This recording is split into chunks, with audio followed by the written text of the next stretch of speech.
Hey guys, welcome back to the Sweat Equity channel.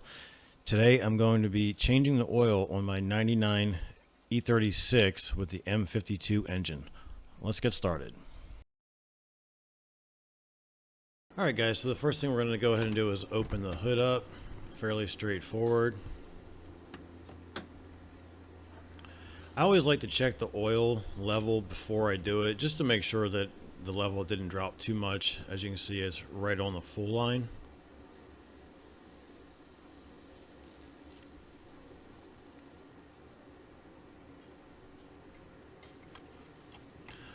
Now I'm going to go ahead and start the car up and just let it warm up for a few minutes while I get everything ready.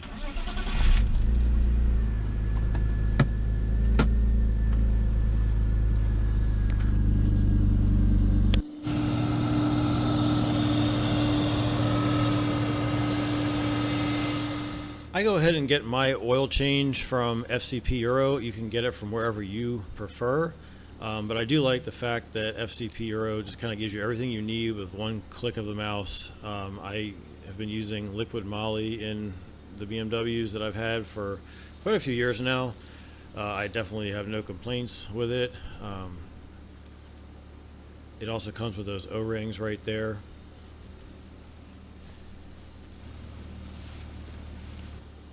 As you can see, it's 5W30 full synthetic. And it comes with the man filter. That's those O-rings again. That is HU925.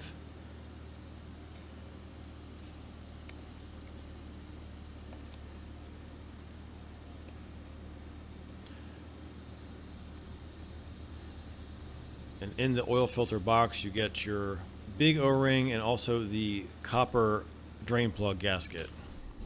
As you can see, we're up to operating temperature, so I'm going to go ahead and shut it off. Make sure your parking brake is set because we are going to jack the car up now.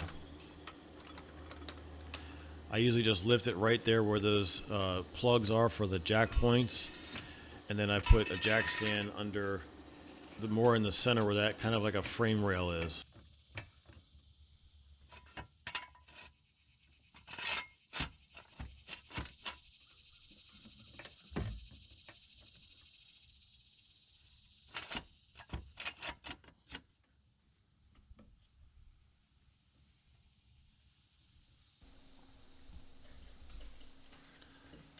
Now I'm going to go ahead and do the same thing on the other side. And I usually will just leave the jack under on the other side. Just a little extra safety. Doesn't hurt anything to leave it there.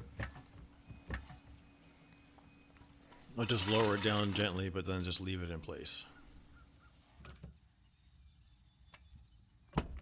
Now I'm going to go ahead and take the oil filter housing out first. This is a 36 millimeter socket. I'm actually using a 1.5 socket, which is slightly too large, but I didn't have it very tight to begin with, like you're supposed to do. You're supposed to not over tighten it. So it comes out pretty easily. I'm just letting it drain in there to try to not make such a mess. Now I'm removing the oil cap to help it drain a little bit easier. The drain plug is a 17 millimeter.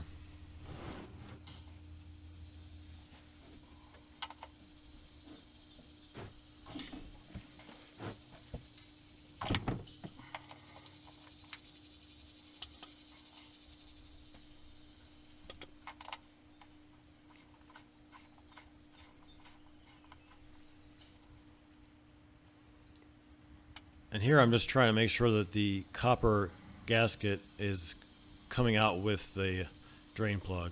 You don't really have to do that. If it falls in, it's not a big deal because you're going to replace it.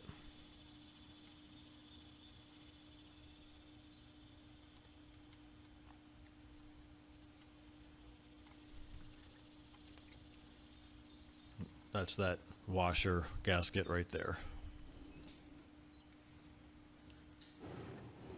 And while that's draining, I'm going to go ahead and remove that gasket. I'm going to clean the plug with some brake clean. And then we're going to remove that washer from the package and install it.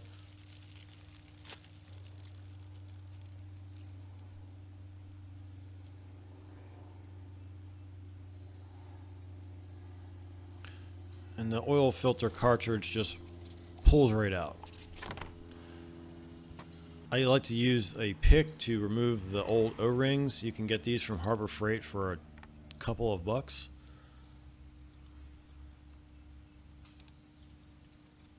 These little green ones are a little bit tricky to get under, especially if they've been in there for a while.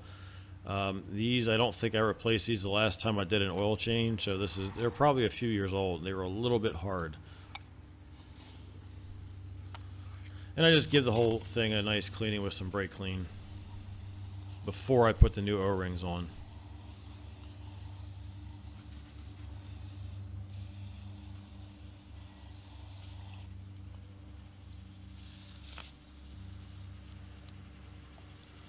Now we're going to install the new large O-ring.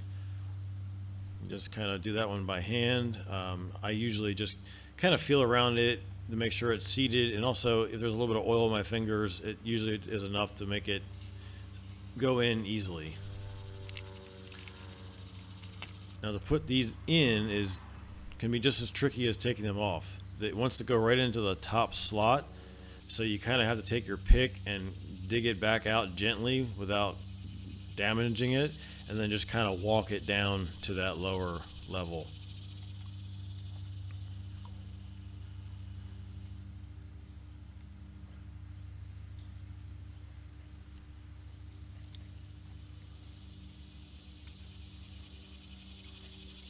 As you can see, it takes a little bit of effort, and I'm just trying to show that so you don't feel like you're struggling more than you should be.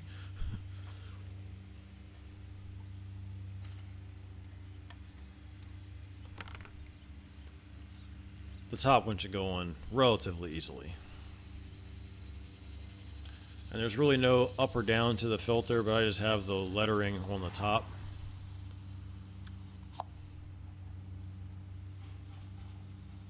And that is ready to be installed.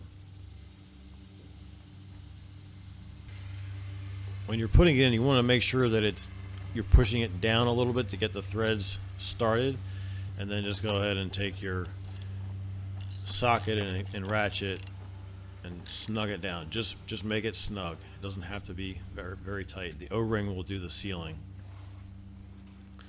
We got our cleaned off drain plug washer with the new gasket. We're going to go ahead and install that. And then the same thing, I usually just put my wrist around near the head of the ratchet and just give it a good tight like that. I don't worry about torquing it. You can if you want to, but that usually works well enough for me. So now we're going to go ahead and lower the car down so that it's level, because we're going to add oil and then we're going to check the level again.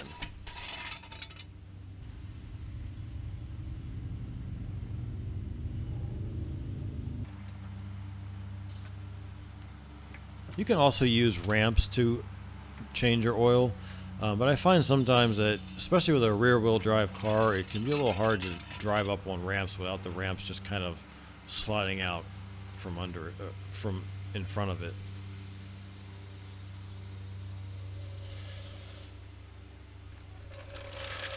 The liquid moly oil jug, at least the 5-liter one, I should say, it's not a quart, it's liters. It actually has this little, kind of a handy little spout to make it a little bit easier, so you really don't need to use a funnel.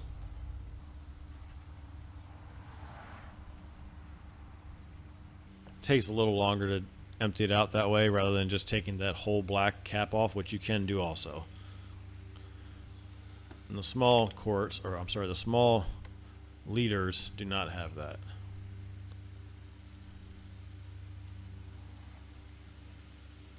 Now at this point we've put 6 liters in the engine.